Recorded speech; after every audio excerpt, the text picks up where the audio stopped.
Hey guys, how's it going? Today we are in the greenhouse working on a succulent planter in this cute bicycle planter right here that I've had for years.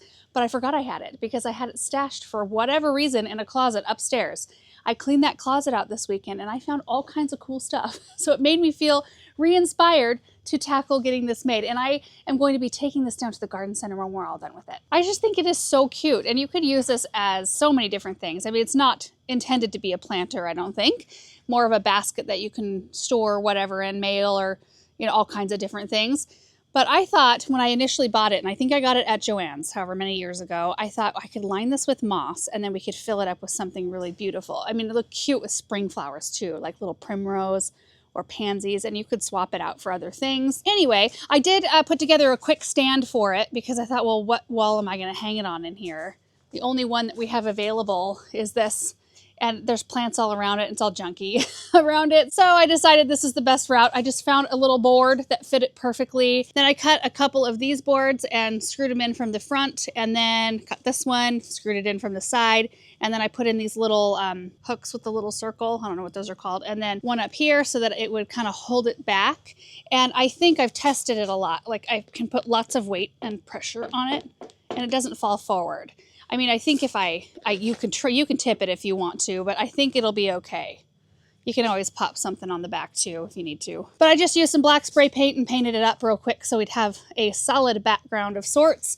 And I went down to the garden center and picked up a bunch of beautiful things, string of pearls, and there's a burrito sedum, aloe, echeverias, graptosedums. There's a haworthia right there. Some of these came from my stash too in the studio. But I think it's a nice mix of color and texture. I've got our cactus mix. I've got our super moss. This is a sheet moss right here. It's not living, but it looks really pretty, and that's what we're gonna line it with, and it looks so bright. We've got it in this because I'm going to wet it down first, then we're gonna line with plastic. But I think it'll be really fun to put together. I'm excited because it's been a little while since we put together a mixed succulent arrangement. I think the last one was the bird bath, right, in the Hartley, which is doing fantastic. But I think just taking this whole thing, standing all down to the garden center will be fun. That's one thing about, there's several things I miss about being down at the garden center as much as I used to be. And one of them was just creating little things, not like great big grand displays, but just little things that can maybe spark some inspiration in someone. They may see something like this and think, oh, you know what?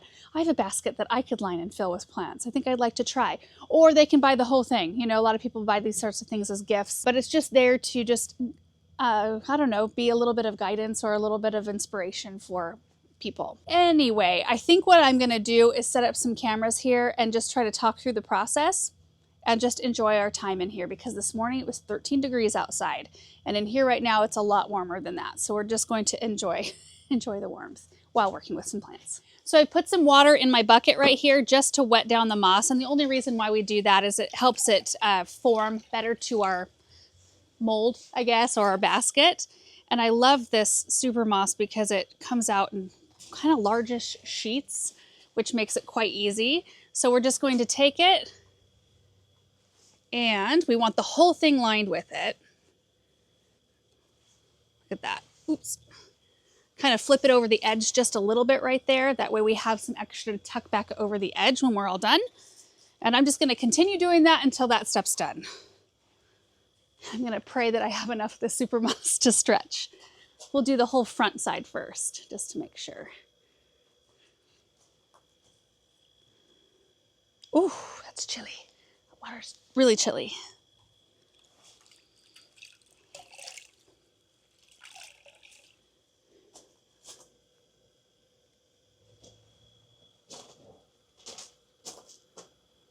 Gosh, that already looks really pretty. Just seeing that bright green color coming through. Also, you can tuck extra moss in at the very end if you end up with some thin spots, so don't worry too much about, 100% coverage.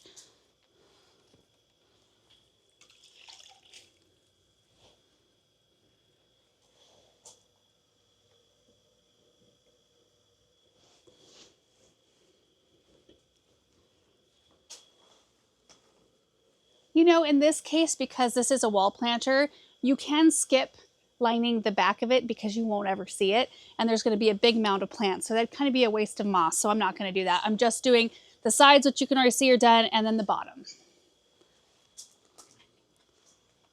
There. Next, I am going to line it with this piece of black garbage sack right here. And you can pop holes in it and have it be a draining container if you want. In this case, I do not want it to be draining because I don't want it to drip on whatever is below this container. So we'll just have to be a little bit more sparing with our water. I'm just going to try to gently tuck that in. There will be a lot hanging over the sides. We'll trim that up in a little bit. So next we're going to put some cactus mix soil in our reservoir. And I like to fill mine up quite far, and I know it's probably a little bit hard to see because it's down in here, but I'm going to add just a little bit more because we're still below the lip, like 2 inches.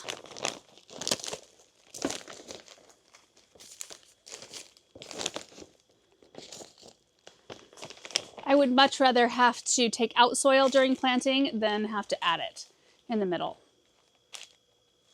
Now we can trim up our plastic a little bit. I think I've got like the most dull pair of scissors that I own right now. Oof, I gotta come to this side.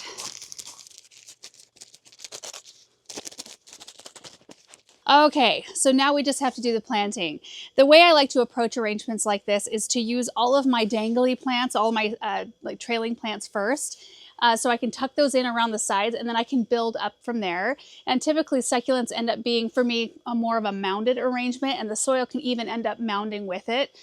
So we'll just have to see how this goes. I want to break this up into at least 2 pieces because I would like to have some spilling on this side and on this side. So I'm going to remove, these are so fragile. I'm going to remove the hangers here first. Then gently remove it from its pot. And I'm going to move to the table right here to separate it. I can kind of see a clear line in between here. I think I'm just going to use my scissors to cut it in half. Well, that was easy. That came apart really easy. Okay, so I've got my one piece right here that I'm going to tuck into this side.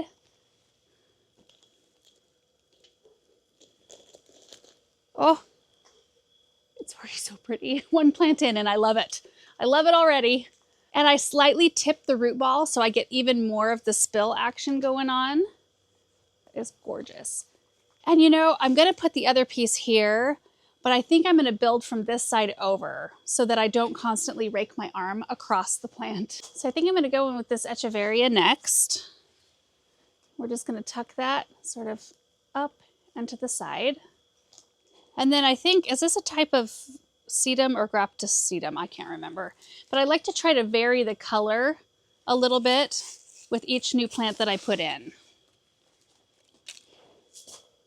And I snug them really close together and find pretty good luck doing it that way. I'm going to go in with this Haworthia. Give us a little height in the back. Do we like that? I think so. Okay, then I'm going to tuck another one of these right in the front. Looking good so far. And all along the way, I try to make sure that the plastic is up so that no soil is falling out. So far, so good.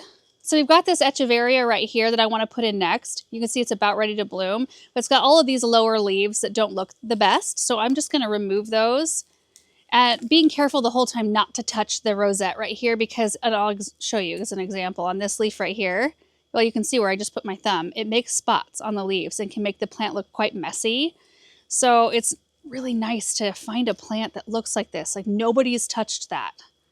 It doesn't like hurt the plant or kill it or anything. It just makes them look a little unsightly. And I usually bypass those plants at the garden center. I don't want to buy those that have been touched. Look at this. This would be a beautiful front and center. Oh yeah, that's so pretty. And I kind of want to keep it to where there's like a little window so that they can use this little chalkboard to say whatever it is that they want to put on there. Okay, another one right here. I've got a little string of hearts I might tuck in right in the front, since it's a kind of a more delicate vine. And as I put each one of these in, I do scoot some of the soil from over on one side over to the root ball to make sure that there's no air between the root balls, like they're packed in pretty tight. I think I'm going to go in next with this Concolor Haworthia, We'll see how it looks. It might be a little bit too dark on this background.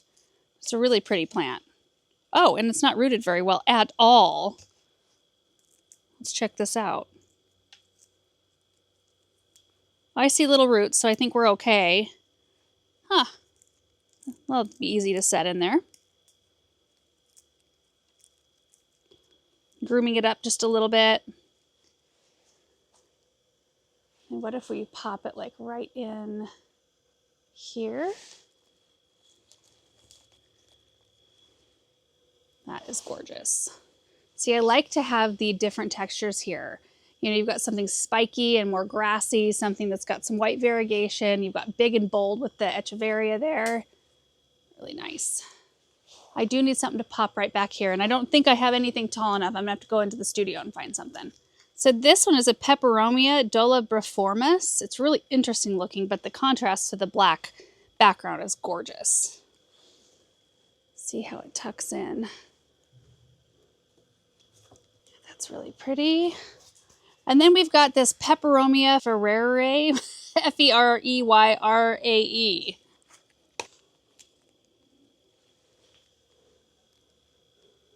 Yeah, we needed that kind of greenish backdrop.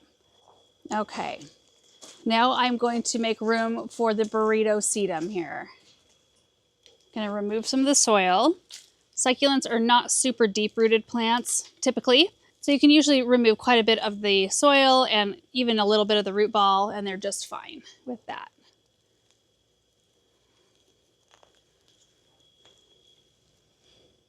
I think I need a little color like coming out here and possibly here. I think I can use these three to go in between the burrito a little bit. So we just remove it. There's actually 4 in here. That's perfect. And we can just separate them really easily like that. And then we can strip, again, a lot of the soil off, which makes them incredibly easy to tuck in. Slide that one in just like that. That's pretty. Kind of want another one down here. Oof.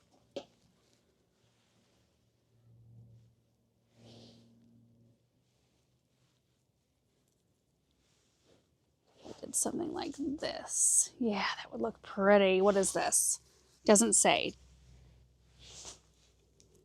Okay, now we're just left with a little itty bitty space right in here, which you could fill or not. Depends on how smushed you want it to be. Yeah, I think that's actually plenty because we can kind of blouse this one over a little bit. I think we're pretty much done. So at this point, you can go along the edges. You can tuck in any extra moss that you might need to. I also like to kind of poke any moss that's sticking outside of the container back up in, and wherever you kind of pop it, like wherever you form it, it's going to dry that way. So like all this dangly stuff right here, you can kind of tuck that back up in there and it'll dry up in there. Also, probably need to use something, a fan or a soft brush, or you can blow off any excess soil or loose soil that you might see here and there, but I think that is such a beautiful mix. So now that it's all done, the last step is to take it down to the garden center. So let's head down there and we can get it displayed somewhere. On our way to the garden center. How'd you fit that in here? Carefully and slowly. I can't stay away from this place. So here's what we gotta do. We gotta find my mom. Figure out where she would like to have this. And we've got to clear off a spot somewhere where it's gonna get some bright light. The rocks are pulling down. I'll stop that. Hey, Are you guys having story hour? Yeah, this is called the evening walk Well, by the sky. if it's all the same to you, I can go find a spot for it. Okay. Yeah, perfect. Okay, I'm gonna go display it somewhere.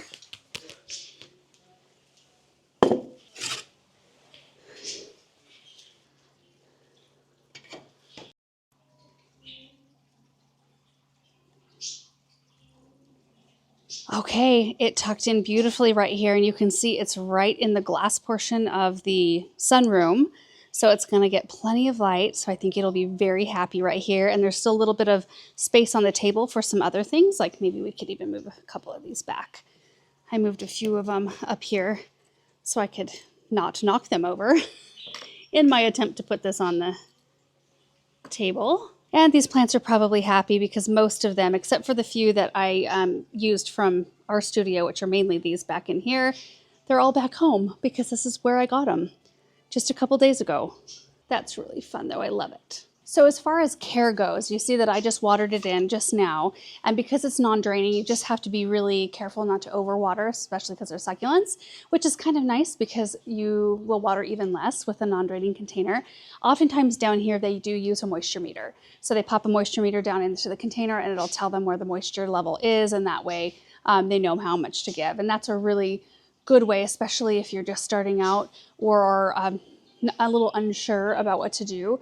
Moisture meters can be helpful, but eventually once you've taken care of plants for a long enough time, you can start to read plants and you know exactly what they're screaming for most of the time, in most cases. So anyway, guys, thank you so much for watching this video. What a fun change of pace just to do a fun container like this and full of fun, beautiful plants. I'm loving it, and it feels so warm right in here. Oh, just throw a chair out here and just bask in the sunshine. See you guys in the next video. Bye.